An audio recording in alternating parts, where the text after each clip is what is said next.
Joe Biden leading a new world order. What a horrible thought that is.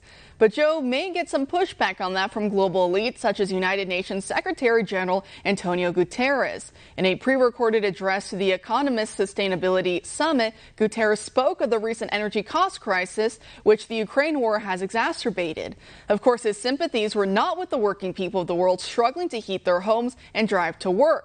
Instead, it was all about, quote, dangerous climate change. He expressed worry that, quote, countries could become so consumed by the immediate fossil fuel supply gap that they neglect or kneecap policies to cut fossil fuel use, end quote. The message is clear. People, unimportant. Climate change, all important.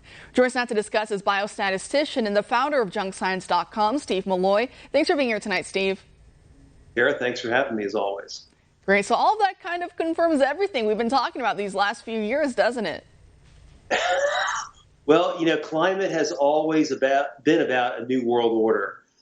Since the very beginning, they've talked about how they're going to use this to rearrange the economy, make things more fair and just. And, of course, the elites are going to be in charge. And, Joe Biden didn't really let the cat out of the bag. He's just uttering, words that others have been uttering for years. I mean, he comes out of the World Economic Forum and, every elitist organization, the Council for Foreign Relations, they're all looking for climate to change, make a new world order. As to the UN chief, I mean, it's really shocking that, here we have thousands and thousands of innocent people being slaughtered in Ukraine in what is clearly a war of aggression. And what's the UN worried about? Climate change, something it can do nothing about. It's crazy.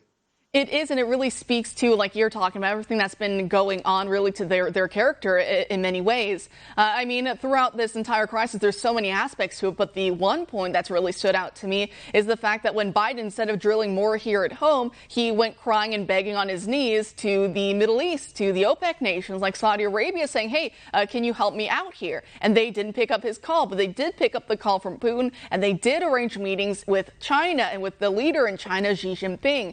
And of course, the National Pulse now is Raheem Kassam's outlet is now reporting that Saudi Arabia, that their energy company, Saudi Aramco, is in a preliminary deal now with China's state-run energy Sinopec company firm, and it's linked to Hunter Biden. So while they'll tell you and I, like Guterres and Biden, will say, oh, it's the Putin price tax or whatever, and you're sticking it to Putin every time you fill up your tank, not really, but in many ways it seems like the Bidens once again are kind of making out on our pain. What do you make of all this? Yeah, so sure, there's a lot to talk about. Well, the Hunter Biden stuff is just outrageous and corrupt, and it's just shocking that the media, the mainstream media, is just not interested in this. But the most disturbing aspect of the Saudi thing is that, and this was recently reported in the Wall Street Journal, that Saudi Arabia's view is that if it comes to choosing between the United States and China, they're going to choose China because China buys a lot of their oil, and they have a special business relationship with China.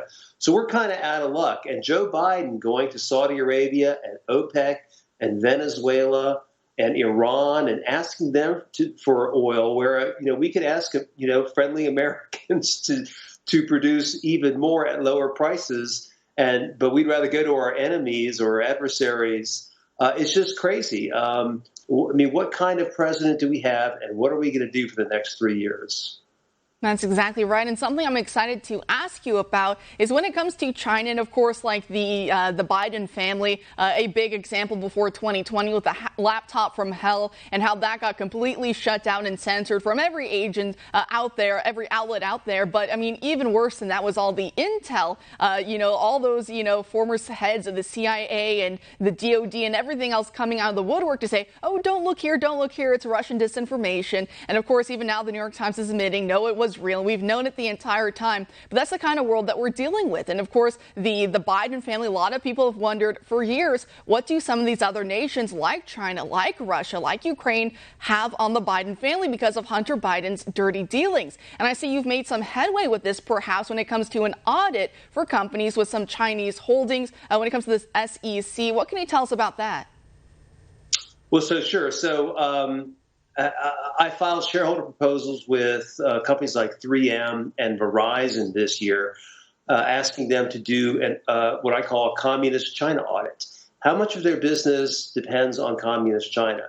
We've seen this year with the invasion of Ukraine, big companies like BP and Exxon and Shell have basically abandoned their operations in Russia, costing them tens and tens and tens of billions of dollars. Well, what's next on the horizon? China invading Taiwan, and what's going to be the reaction? And what about, our dependence on China? So I've started asking companies to do an audit of how much of their business depends on China. The SEC came out this week with a proposal. They want companies to start sweating climate change, and they've come out with rules on climate change disclosures. Well, there's nothing any company can do about climate. There's just absolutely nothing. It's a totally silly proposal. However, what shareholders really do need to know about is how much of our economy, and especially our specific, individual companies, how much of that depends on China. If we have to go to war with China, or China invades Taiwan, and there's sanctions, and so, what is that going to do to American business? How much business are they going to have to leave there? And what kind of business are they going to leave there? In the case of Verizon, a lot of Verizon users use smartphones made in China. And there's a lot of stuff that, we depend on that comes from China. All our antibiotics come from China.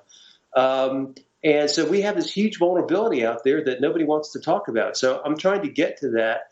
The SEC has green-lighted my shareholder proposal on the communist China audit. So this year it's going to be at 3M and Verizon. Next year it'll be a lot more companies. And we'll start to get some of this information if it's not already too late.